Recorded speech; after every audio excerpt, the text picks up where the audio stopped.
Film diawali dengan memperlihatkan suasana perkebunan anggur di Sisili, tepatnya di kota Italia. Seorang mafia sekaligus pemilik perkebunan anggur yang bernama Lorenzo Vitale. Pagi itu ditemani dengan cucunya yang bernama Aldo, begitu tergesa-gesa berkendara ke kilang anggurnya. Setelah ia mendapatkan informasi dari salah satu anak buahnya kalau di tempatnya baru saja terjadi sesuatu yang mengerikan. Begitu tiba di lokasi, Lorenzo meminta Aldo untuk tetap berada di dalam mobil, sementara ia akan mengecek kondisi anak buahnya di dalam. Baru saja ia akan masuk, seorang anak buahnya tiba-tiba menghampirinya dengan ketakutan dan berbicara seakan sesuatu yang dialaminya tidak bisa ia ungkapkan. Lorenzo pun mencoba mencari tahu apa penyebabnya, dan begitu ia masuk, ternyata di dalam sana sebagian anak buahnya sudah tewas akibat dibantai dengan brutal. Di sepanjang lorong menuju ruang bawah tanah, jasad-jasad yang tergeletak terlihat jelas di hadapannya. Saat sampai di lantai dasar, ia melihat seorang pria tua asing duduk dengan santai sambil membersihkan cincin menggunakan sapu tangan, tanpa menunjukkan rasa takut sedikit pun. Sikapnya terasa aneh, seolah ia memang sudah menunggu Lorenzo datang. Sementara itu di depannya dua anak buahnya yang masih berdiri dengan pistol terarah. Sepertinya mereka memang sengaja dibiarkan hidup. Di sini Lorenzo sempat meragukan kedatangan si pria asing tersebut. Siapa lagi kalau bukan Robert Michael? Bagaimana mungkin ia bisa membantai anak buahnya seorang diri? Di saat itu Lorenzo menanyakan apa tujuan kedatangan Robert ke tempatnya. Robert hanya mengatakan kalau anak buahnya sudah mengambil sesuatu yang bukan miliknya, lalu terpaku pada sebuah kunci terikat di ikat pinggang Lorenzo, dan memastikan kalau kunci itu adalah jawabannya. Di sisi lain, merasa Robert sudah dikepung oleh todongan senjata anak buahnya, si pimpinan mafia ini malah bersikap angkuh dan yang terjadi.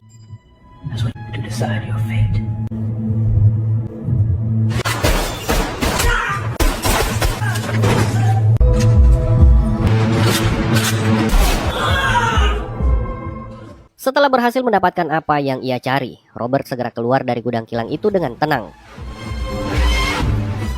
Begitu tiba di luar, ia refleks menodongkan pistolnya ke arah Aldo yang sejak tadi berjaga. Situasi sempat terasa tegang, namun Robert akhirnya memilih pergi tanpa memperpanjang masalah. Sayangnya, saat ia berbalik meninggalkan lokasi, Aldo justru mengkhianatinya dengan satu tembakan yang ia lepaskan dari belakang tepat mengenai Robert yang membuatnya terluka cukup parah. Dalam keadaan terluka parah, Robert tetap memaksakan diri untuk pulang meskipun sebenarnya ia sudah putus asa dan hampir mengakhiri hidupnya. Dengan kondisi kritis, ia menyeberang menggunakan kapal feri, lalu melanjutkan perjalanan darat dengan menyetir mobil melewati jalanan pinggiran tebing di kota kecil Amalfi. Namun luka tembak yang dialaminya semakin terasa berat. Konsentrasinya menurun dan tubuhnya mulai kehilangan tenaga, hingga akhirnya ia tak sadarkan diri di dalam mobil. Beruntung seorang polisi bernama Gio yang sedang berpatroli menemukan Robert tepat waktu. Gio pun segera membawanya ke dokter terdekat agar mendapatkan penanganan darurat.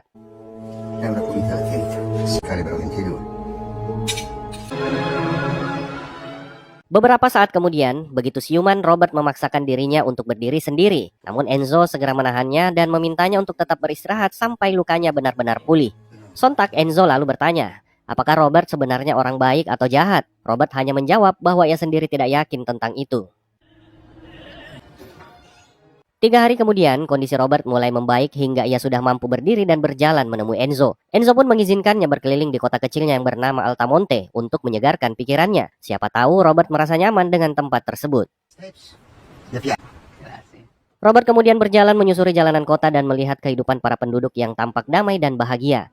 Meski begitu, ia sempat merasa kurang nyaman saat menyadari banyak CCTV yang terpasang di sana. Ia lalu singgah di sebuah kafe lokal untuk memesan teh. Di sana, Robert berkenalan dengan seorang pegawai kafe bernama Amina, serta seorang polisi bernama Gio yang datang bersama putrinya bernama Gaby. Kedatangan Gio ternyata untuk mengembalikan kunci mobil milik Robert, sambil menjelaskan bahwa ia sama sekali tidak membuka tas Robert sebelumnya. Di sisi lain, pada malam harinya Robert menghubungi seorang agen CIA bernama Emma yang dikenal menangani kasus pencucian uang dan perdagangan narkoboy.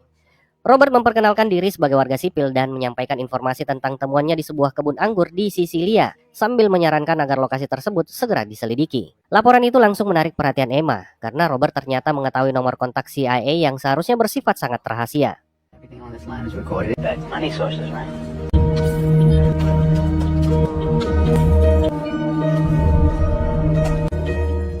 Menjelang tidur, pikiran Robert masih dipenuhi kenangan tentang mendiang rekannya Susan Plummer yang tewas setelah dibunuh oleh organisasinya sendiri yang sudah kita bahas di episode sebelumnya. Di saat yang bersamaan ia juga terus teringat pada aksinya saat menghabisi anak buah Lorenzo beberapa waktu lalu. Keesokan paginya saat sarapan di kafe yang ia kunjungi sebelumnya, Robert tanpa sengaja melihat sekelompok preman datang menagih setoran kepada pemilik kafe. Namun ia memilih untuk tidak ikut campur dan tetap melanjutkan sarapannya dengan tenang. Seiring waktu, Robert mulai merasakan kedekatan dengan para penduduk kota itu yang dikenal ramah dan hangat terhadapnya. Selepas pelayanan di kafe, kebaikan juga ia dapatkan saat berkunjung ke toko lain, di mana ia ditawari oleh si pemilik toko sebuah topi dengan harga yang begitu murah. Pada hari berikutnya, saat Robert berjalan santai menyusuri kota, ia kembali bertemu dengan kelompok preman yang sebelumnya ia lihat. Kali ini mereka memalak pemilik toko ikan bernama Angelo. Pemimpin mereka yang bernama Marco bahkan memukuli Angelo karena uang yang diberikan dianggap tidak cukup. Robert hanya memperhatikan kejadian itu dari kejauhan. Meski jelas tidak menyukai apa yang ia lihat, ia memilih untuk tidak ikut campur karena ia sadar kondisi tubuhnya yang masih belum sepenuhnya pulih dari luka yang ia alami.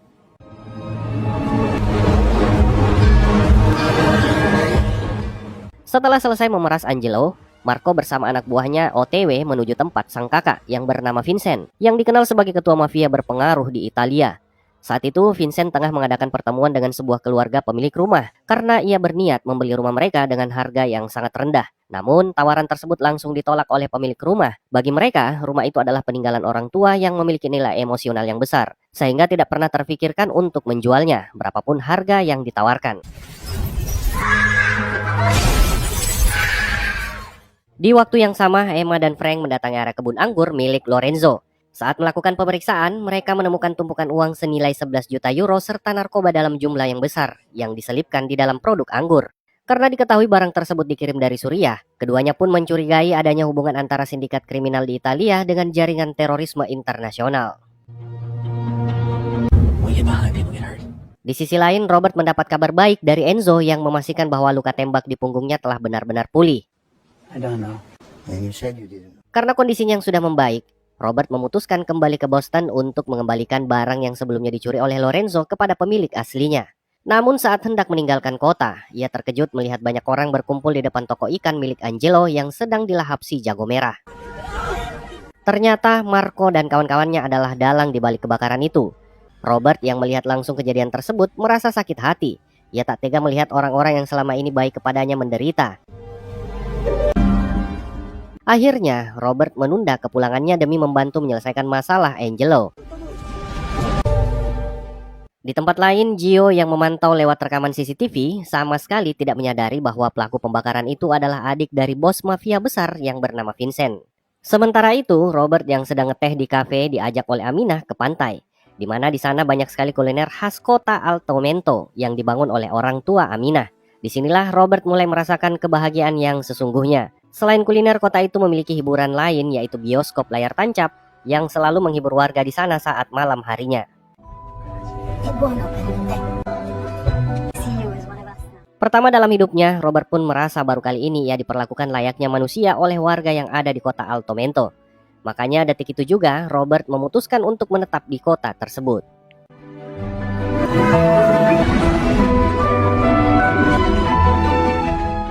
Esok paginya saat Robert sedang menikmati teh, Emma tiba-tiba muncul di hadapannya. Ia berhasil melacak Robert melalui catatan pemesanan tiket kapal feri miliknya. Di sini Emma terang-terangan mengaku kagum pada kemampuan Robert membongkar sindikat kejahatan yang ada di gudang anggur milik Lorenzo sebelumnya. Namun Robert berdalih bahwa itu hanyalah kebetulan, karena sebenarnya fokus utamanya hanya mengambil kembali barang yang dicuri oleh Lorenzo. Sontak, Emma pun semakin penasaran pada Robert. Sebenarnya apa tujuannya dan untuk siapa ia bekerja? Bukannya menjawab, Robert justru menantang Emma untuk membuktikan kecerdasannya dalam menganalisis dirinya. Next, you'll do a deep search on the net. Why is that? I'm just getting started. Me too. Keesokan harinya saat Gio bersiap menjemput putrinya pulang sekolah, ia pun tiba-tiba mendapatkan telepon dari seseorang yang menginformasikan kalau Gaby sudah meninggalkan sekolah lebih awal. Seketika, Gio pun merasa ada yang tidak beres. Tak ingin membuang waktu, Gio pun segera bergegas pulang ke rumahnya untuk memberitahu sang istri. Ternyata firasat buruknya terbukti. Begitu Gio tiba di rumah, ia pun mendapati kalau Marco dan anak buahnya sudah berada di sana yang sudah menyandra anak dan istrinya. Di depan keluarganya, Gio dihajar habis-habisan oleh Marco sebagai peringatan keras agar ia tidak lagi mencampuri urusan bisnisnya di kota Altomento.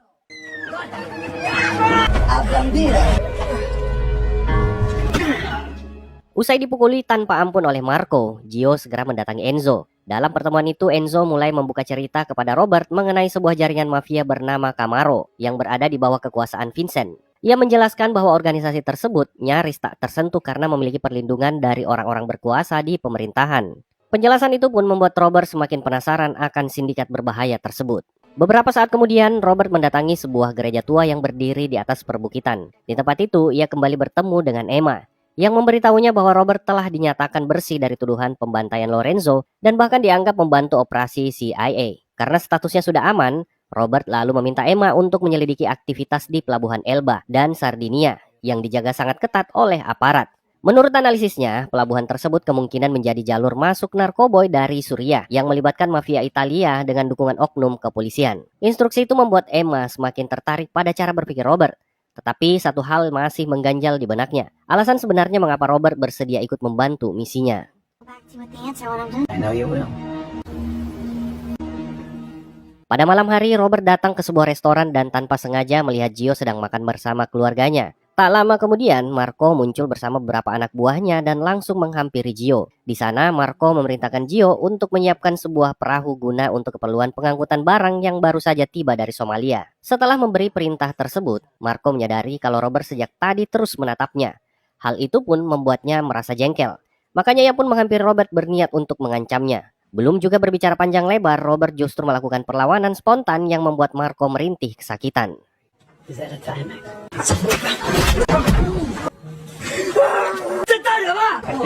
Right there. Sebelum melepaskan tangannya, Robert memperingatkan Marco agar tidak lagi mengusik warga Altamonte. Ia menegaskan bahwa jika Marco tetap membuat masalah, maka konsekuensinya akan jauh lebih berat. They don't want that. Alih-alih takut, Marco justru semakin murka dan berniat membalas dengan membunuh Robert. Namun situasi berubah drastis ketika salah satu anak buah Marco tiba-tiba.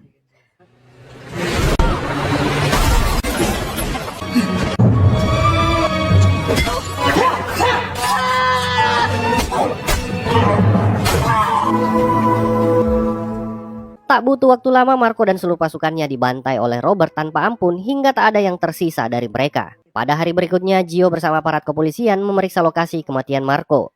Saat penyelidikan berlangsung, mereka menemukan paket narkotika yang ternyata sama dengan milik Lorenzo sebelumnya. Di waktu yang sama, sebuah ledakan bom akibat aksi teror terjadi di salah satu wilayah kota. Emma pun segera dihubungi oleh Frank dan ia diminta untuk menonton berita di TV. Very little idea. Sophisticated pieces, plus bomb parts. Dari situlah mereka mulai menyadari kaitannya dengan kasus yang ia selidiki. Jadi, narkoboy yang sebelumnya ditemukan di gudang Lorenzo ternyata dibeli mafia dari jaringan teroris. Uang hasil transaksi itulah yang kemudian digunakan para teroris sebagai sumber pendanaan untuk melancarkan berbagai serangan, termasuk kejadian yang baru saja terjadi. Maka dari itu, apabila aksi tersebut tidak dihentikan, maka dana para teroris akan terus mengalir, yang kemudian mereka gunakan untuk melakukan serangan susulan. Untuk mengungkap jalur masuknya narkoboy tersebut, Emma berusaha mencari tahu bagaimana barang itu bisa diselundupkan selama ini. Ia kemudian menemui kepala kepolisian Italia dan meminta izin untuk menginterogasi salah satu pengedar narkoboy yang telah ditangkap. Awalnya sang kepala polisi merasa ragu karena para tahanan itu terkenal keras kepala dan hampir tidak pernah memberikan informasi saat diperiksa. Namun kemampuan Emma dalam menggali keterangan ternyata jauh di luar perkiraan. Singkat cerita, Emma bersama kepolisian Italia segera bergerak dan dalam waktu singkat mereka berhasil menggerebek sebuah markas yang diduga menjadi pusat operasi kelompok teroris yang selama ini mengimpor narkoboy. Setelah kejadian itu, sang kepala kepolisian terlihat mendatangi sebuah rumah mewah yang ternyata milik Vincent. Suasana di sana masih dipenuhi duka karena kematian adik si bos mafia tersebut. Dan dari sini juga terungkaplah fakta kalau selama ini kepala kepolisian tersebut diam-diam bekerja sama dengan jaringan mafia. Hal itu juga yang membuat Vincent dengan bebas membeli narkoboy dari kelompok teroris lalu menjualnya ke berbagai negara di Eropa. Fakta ini juga menjelaskan mengapa Marco sebelum meninggal begitu berani meremehkan dan menekan pihak kepolisian. Ia merasa kebal hukum karena kakaknya memiliki hubungan dekat dengan kepala polisi. Sementara itu penyelidikan yang dilakukan Emma semakin mendekati kebenaran. Situasi ini membuat sang kepala kepolisian merasa terancam sehingga ia meminta Vincent untuk berhenti saja dalam bisnisnya.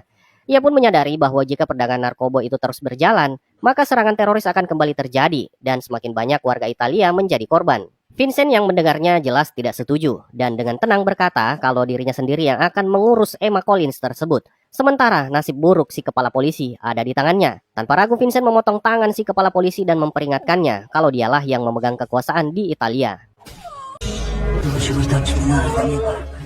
Sementara itu Emma masih berusaha melacak lokasi persembunyian para teroris dan tak lama kemudian ia menerima panggilan dari Robert yang mengungkapkan bahwa sumber utama masalah sebenarnya bukan berada pada kelompok teroris, melainkan jaringan mafia di Italia. Sesaat setelah Emma menutup teleponnya, tiba-tiba sebuah ledakan terjadi yang hampir saja menewaskan Emma, yang ternyata adalah ulah Vincent. Beruntung Robert menelponnya beberapa menit sebelumnya, sehingga nyawanya bisa terselamatkan.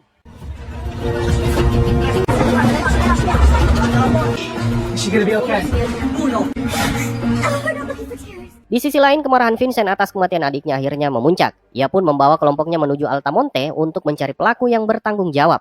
Setibanya di sana, Vincent meneriaki warga untuk berkumpul karena jika tidak, maka Gio yang disandra saat itu akan ia habisi. Di sini Vincent dengan emosi mengatakan siapa yang telah berani membunuh adiknya. Alhasil, karena tak ada yang mau mengaku, Vincent pun langsung menembak telinga Gio. Tak lama kemudian barulah Robert datang dan mengakui kalau dialah yang membunuh adiknya. Lalu mengatakan agar kelompoknya jangan lagi ada yang melukai para warga. Jika mereka menuruti, maka Robert dengan senang hati menyerahkan dirinya. Namun Vincent yang menganggap itu sebuah penghinaan, justru menginginkan kalau Robert dieksekusi saat itu juga. Don't do it here. Baru saja Robert akan dieksekusi, tiba-tiba Enzo datang dan mengancam dengan senjatanya. Para warga juga kompak untuk ikut membantu dengan menyiarkan video live kekejaman Vincent dan kelompoknya ke berbagai sosial media. Ternyata hal tersebut berhasil, yang pada akhirnya Vincent dan kelompoknya memilih pergi dari sana.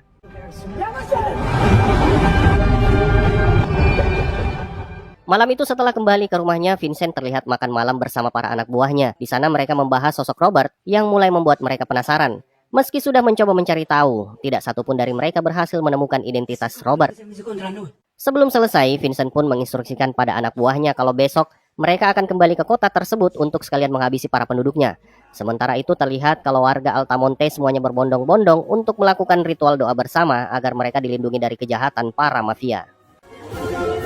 Singkat cerita, di saat Vincent tertidur dengan lelap, di satu sisi ia yakin rencana yang telah ia susun untuk esok harinya akan berjalan mulus. Namun di sisi lain ia tidak menyadari kalau Robert ternyata sudah berada lebih dulu di tempatnya malam itu. Satu persatu anak buahnya ia bantai dengan senyap dan begitu brutal. Aksi yang Robert lakukan saking senyapnya, Vincent bahkan tidak mendengarnya, dan para korban juga tidak menyadari kalau mereka akan dihabisi. Namun pada akhirnya Vincent terbangun setelah wajahnya terkena tetesan darah yang ternyata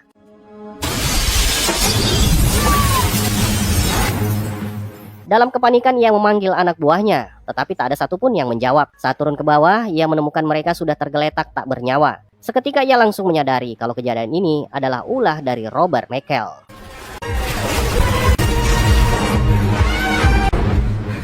Setelah dibuat tak berdaya, Robert menyuntikkan sekaligus memaksa Vincent mengkonsumsi narkoba yang selama ini ia jual. Dosis yang diberikan juga sangat tinggi hingga Robert menghitung waktu hidupnya hanya tersisa beberapa menit sebelum overdosis menghentikan detak jantungnya.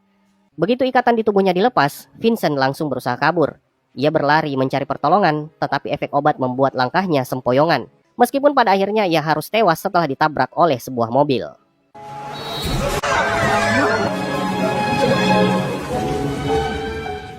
Keesokan paginya kabar kematian Vincent ramai diberitakan di televisi. Emma langsung merasa curiga dan menduga Robert berada di balik kejadian tersebut. Secara kebetulan, pagi itu mereka kembali bertemu. Emma pun mengucapkan terima kasih karena sebelumnya Robert sudah menyelamatkannya dari ledakan. Pada pertemuan itu, Robert kembali terlihat menenteng tas yang sama. Sejak meninggalkan markas mafia di awal cerita, tas tersebut memang tidak pernah lepas darinya. Bahkan saat menjalani perawatan, ia sempat cemas jika barang itu sampai hilang. Baru kemudian diketahui bahwa di dalam tas tersebut tersimpan uang tunai bernilai fantastis, sekitar 366 ribu dolar Amerika atau kurang lebih 5,7 miliar rupiah. Karena penasaran, Emma menanyakan langsung kepada Robert untuk apa uang tersebut. Nah, barulah Robert menjelaskan kalau uang tersebut adalah dana tabungan pensiun 2 orang lansia. Keluarga lansia tersebut adalah korban penipuan oleh organisasi mafia yang tak lain adalah kelompok dari Lorenzo. Namun menariknya adalah kalau ternyata Robert dan si pensiunan itu baru bertemu sekali saja. Dan bahkan bisa jadi kalau si pensiunan tadi sudah tidak mengenali siapa itu Robert. Meskipun begitu, Robert dengan tekadnya berjanji akan mencari si mafia dan mengembalikan uang yang mereka curi dari keluarga lansia tersebut. Hal itu justru membuat Emma semakin bingung apa sebenarnya yang Robert inginkan sampai-sampai ia mau membantu orang yang baru sekali ia kenal. Beberapa hari kemudian, Emma yang saat itu kembali ke Amerika. Begitu tiba di sana, ia pun langsung menuju tempat kediaman The Wires atau pensiunan tadi, bermaksud untuk menyerahkan uang yang Robert sudah amanahkan padanya. Di saat Emma menyampaikan kalau uang pensiunan mereka akan dikembalikan, pasangan itu merasa terharu dan bahagia. Bertepatan di saat mereka hampir saja menjual rumahnya karena membutuhkan uang. Emma pun akhirnya menyadari alasan Robert bertindak sejauh ini. Hanya orang yang memiliki rasa empati tinggi yang mau bekerja tanpa pamrih seperti Robert. Setelah menyelesaikan amanat dari Robert, Emma kembali ke kantornya. Tidak lama kemudian, ia menerima sebuah paket yang ternyata dikirim oleh Robert. Di dalamnya, terdapat sebuah buku hitam kecil berisi berbagai catatan rahasia dan nomor penting milik orang-orang di CIA, termasuk nomornya sendiri. Buku itu rupanya sudah lama digunakan Robert, dan dulunya ia peroleh dari sahabat dekatnya, yaitu Susan Plummer, yang ternyata ia adalah ibu Emma Collins. Dari situlah Emma akhirnya mengerti mengapa Robert selalu mempercayainya selama ini. Di akhir cerita, Robert sendiri memutuskan untuk menetap di kota Altamonte untuk menikmati sisa hidupnya. Karena ia tahu menjadi manusia yang baik cukup berada di lingkungan yang baik juga.